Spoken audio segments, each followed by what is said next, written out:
Tell me what happened. What happened? You saw it. Tell me what happened.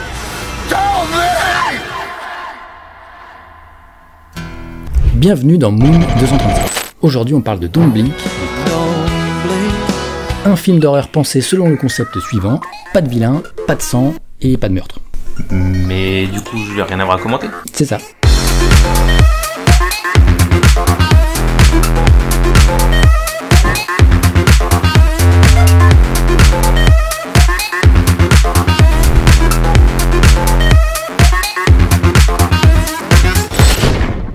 That is the moon room. This is where everything happens, and none of it's real. Tell me what happened.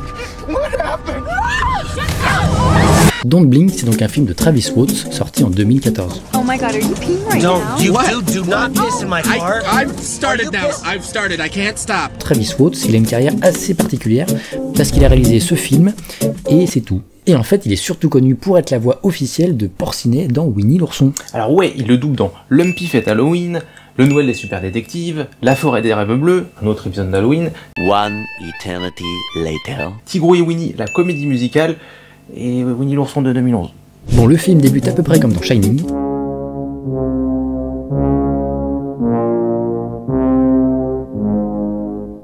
Avec une présentation des différents protagonistes en route pour un week-end entre amis. When Charlotte asked me if I wanted to come out to the woods this weekend, I was like, Jesus, no thank you, you know? Then I remembered that I had this pine cone once. That was pretty cool. Le film met donc en scène un groupe de personnages qui partent en week-end dans une sorte de chalet de vacances. Mais étrangement, personne n'est présent pour les accueillir alors que tout semble indiquer que l'endroit était occupé juste avant leur arrivée. Where is everybody? Did you check the whole place? Well, we didn't go into every room, but there's no one in the lobby or the dining room or the bathroom. Don't Blink, c'est en quelque sorte la masterclass du film de Petit Malin, puisqu'on parle quand même d'une production dans laquelle vous ne verrez ni boogeyman, ni monstre, ni meurtre, et donc quasiment pas d'effets gore ou d'effets de maquillage. Le tout se déroulant dans une seule et même maison, et donc en huis clos.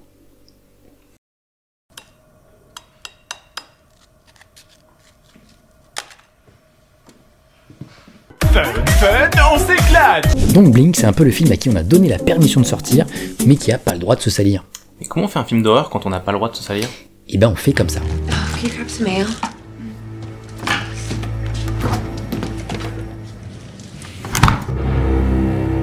On fait disparaître les gens. Are you kidding me?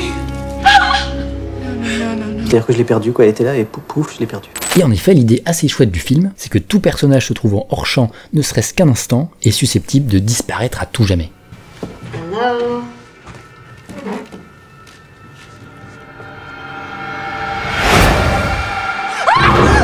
Et le pire, c'est que ce procédé est plutôt efficace et crée vraiment un sentiment d'insécurité assez déstabilisant pour le spectateur. Oh god, he's gone! He's gone! We were just sitting there, he was talking and he just disappeared! Pouf, pouf, je l'ai perdu. Évidemment, le hors-champ dans le cinéma, et notamment dans le cinéma de genre, a régulièrement été le lieu privilégié de l'altérité et de la terreur. Dans les slashers, par exemple, le suspense vient généralement du fait que les personnages sont observés et regardés par ce hors-champ. J'aime bien savoir qui je regarde. Qu'est-ce que vous dites? Et d'une certaine façon, bien souvent, ils meurent d'avoir été trop vus. We weren't doing anything, we were just messing around. Dans Don't Blink, au contraire, les personnages disparaissent lorsqu'ils ne sont plus pris dans le regard de la caméra ou d'un autre personnage. Ils disparaissent tout simplement lorsque plus personne n'est là pour les voir. Ce qu'on voit d'ailleurs très bien dans la scène du frigo. So what do you guys like on your sandwiches? Cette scène du frigo, c'est un des gros tournants du film. Donc regarde, je te montre. Dans cette scène, on a 4 personnages dans la cuisine. Ils sont décidés à faire des sandwichs bolo. Je ferai pas de commentaires, apparemment c'est ce qu'ils font en Iowa. Les 4 sont pour l'instant dans le champ de la caméra. Mais Ella va aller chercher dans le frigo des ingrédients et va cacher Amelia de la caméra. Cela dit, pour l'instant, Jack la regarde.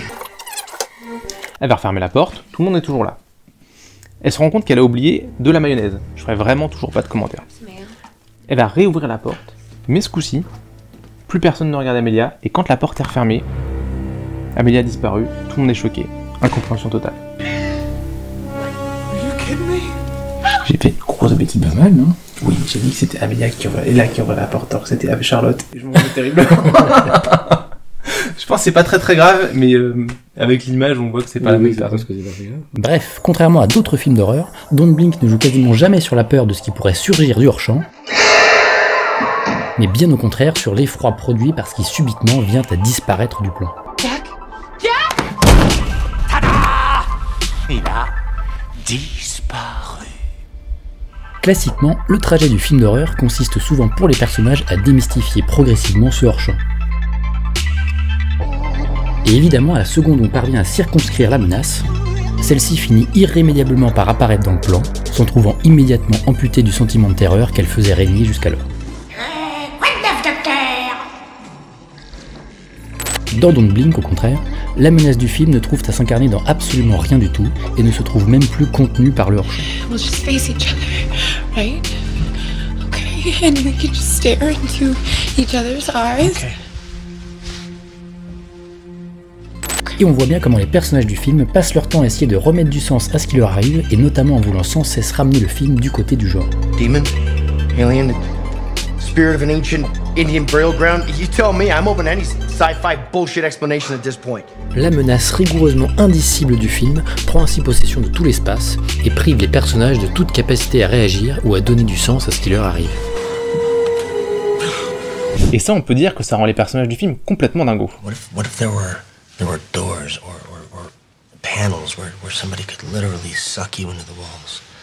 You know, I'm really glad that you said that because that sounds fucking crazy. That is fucking crazy.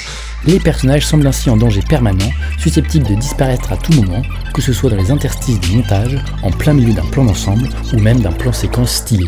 Trace, did you see a phone? Trace? Et on retrouve un peu cette sensation que Jean-Baptiste Ray expliquait très bien vis-à-vis du The Thing de John Carpenter. Cette idée, j'avais envie que les personnages soient tous dans le cadre, en permanence. C'est un des premiers films sans doute qui m'a fait ressentir la peur du montage. Le film joue effectivement avec cette peur du montage et met en scène des personnages qui tentent désespérément de garder le contrôle, en forçant d'une certaine façon le film à ne jamais cligner des yeux.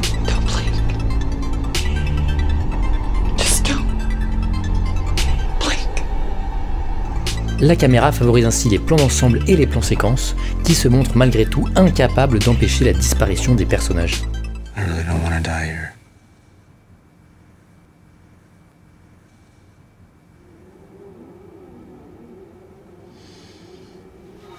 Thank you for being here. Faut aussi dire que le film flirte constamment avec le ridicule, qui lui pend quand même régulièrement au nez.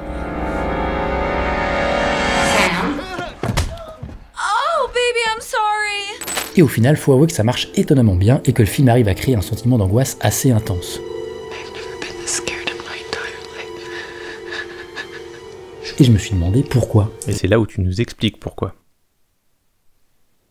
Il se trouve que ce que traversent les personnages dans le film, c'est-à-dire cette idée que les objets ou les individus puissent disparaître à la seconde où ils sortent du champ, et ben c'est une angoisse et même une terreur qu'on a tous éprouvé quand on était bébé. Et en effet, avant un certain âge, le bébé est incapable de se représenter que les objets ou les individus qui disparaissent de son champ de vision continuent malgré tout d'exister. You want the cucumber? Yeah. I want it right here and get the cucumber. Man, this is science. This is science gone right. Look. Okay, look. He has no idea. He can't know. You want this? Yeah. Oh, you want this? Okay, it's right here. And now I covered it up. Where is it? It stopped existing. The minute you covered it, it stopped existing. Okay, oh, here, it's there. It's there. Nope, it's gone. C'est-à-dire qu'avant 3 mois, il est impossible pour le bébé de s'imaginer que sa maman puisse exister hors champ, hors de son champ de vision ou de ses capacités à la percevoir.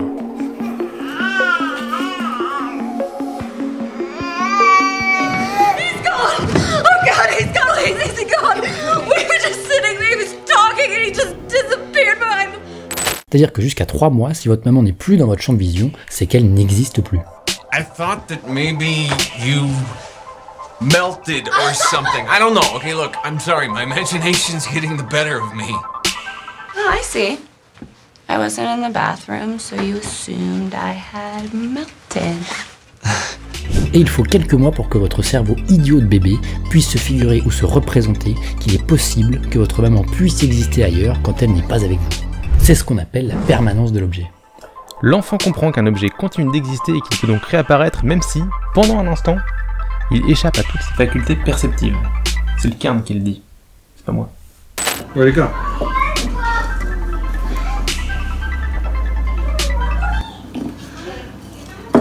Seulement, avant d'acquérir ce concept de la permanence de l'objet, on peut imaginer les moments d'angoisse absolue qu'on a dû vivre en étant persuadé que notre figure d'attachement a disparu sous nos yeux. T'as refait du café si tu veux. Mais Nazé, mais tu préviens quand tu vas faire du café. D'ailleurs, le jeu du coucou, ou peekaboo en anglais, est une façon de mettre en jeu cette question de la permanence de l'objet. D'ailleurs, le film aurait pu s'appeler Peekaboo, ça aurait été plus stylé. Peekaboo! Yes, I see you, fat man. Where's Daddy? Where did you go?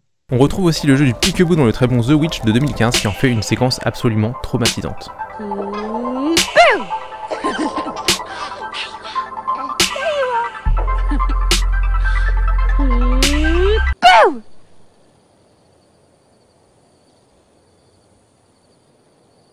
Sam?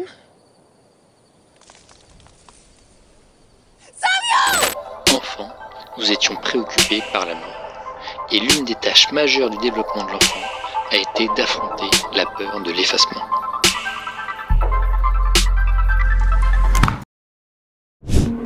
Et j'aime bien l'idée que le film nous replonge un peu dans cette terreur infantile-là, en partant du principe que la permanence de l'objet n'aurait plus de réalité, ou tout simplement qu'elle ne serait pas acquise par les personnages du film.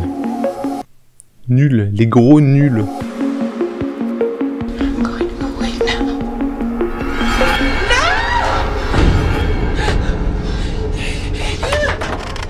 Peekaboo! Ah! How the hell did you do that? Look, I thought you disappeared, otherwise I wouldn't have picked mine. Oh great, leave when I'm right in the middle of a sentence. Le film au final a un ton assez mélancolique, et j'aime beaucoup la façon avec laquelle les personnages du film se retrouvent en situation de totale impuissance, incapables de se confronter à quoi que ce soit et de jouer la partition qui aurait dû être la leur dans un film qui semble littéralement s'effondrer sur lui-même. Don't Blink se révèle au final hyper nihiliste, refusant à ses personnages toute forme de réponse ou d'explication face à leurs conditions d'existence au sein même du film. I just want to know why this is happening. I want you to say something that makes everything make sense. Et pire encore, en leur retirant la possibilité d'y laisser la moindre trace. Everyone who disappeared did. They didn't leave a trace. Not even a spot of blood. That makes me sad.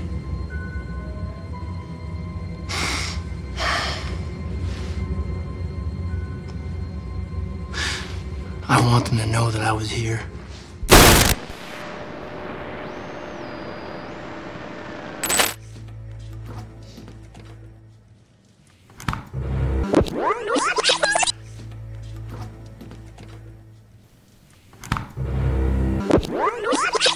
Non mais en fait, on est d'accord que là,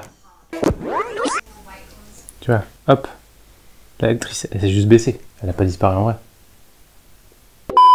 Bon, pour conclure, on peut quand même rappeler que Don't Blink, c'est pas non plus le film de la décennie. Mais il a quand même le mérite de la prise de risque et surtout de proposer un concept qui est peut-être pas tenu jusqu'au bout, mais quand même assez singulier et original. Et assez flippant quand même. Ouais, puis il y a un nounours aussi. C'est vrai. C'est mon bébé.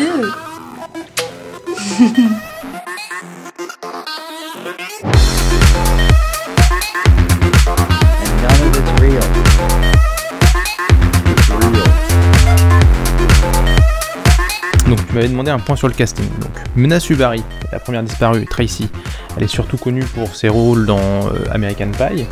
C'est aussi, je pense, un de ses rôles les plus marquants, c'est l'ado qui fait la tournée de la tête de, comment il s'appelle, Kevin Spacey dans American Beauty. Elle a aussi joué dans Nowhere de Greg Araki, un film très cool. Elle a fait 2-3 films de genre, notamment avec Stuart Gordon, elle en a fait 2. L'autre personnage principal, Brian Austin Green, c'est le mec un peu pragmatique, tu sais, qui prend les choses en main, qui a un bras autoritaire quand même. Lui, il est surtout connu pour Beverly Hills, mais il a aussi joué dans Domino de Tony Scott. Je crois que c'est un de ses films les plus connus. Il y avait d'ailleurs Mena Suvari dedans. Autre personnage, on va dire, de haute volée dans le film, c'est Zach Ward, le pote un petit peu nerveux là, qui devient un peu incontrôlable à la fin. C'est surtout le Postal Dude, pour ceux qui ont vu trop Crost comme moi. Il a joué dans plein de nanars, Alone in the Dark, Postal, Resident Evil, je sais plus, Transformers, Mais son premier rôle, ça a été l'inspiration pour Scott Tenorman dans South Park.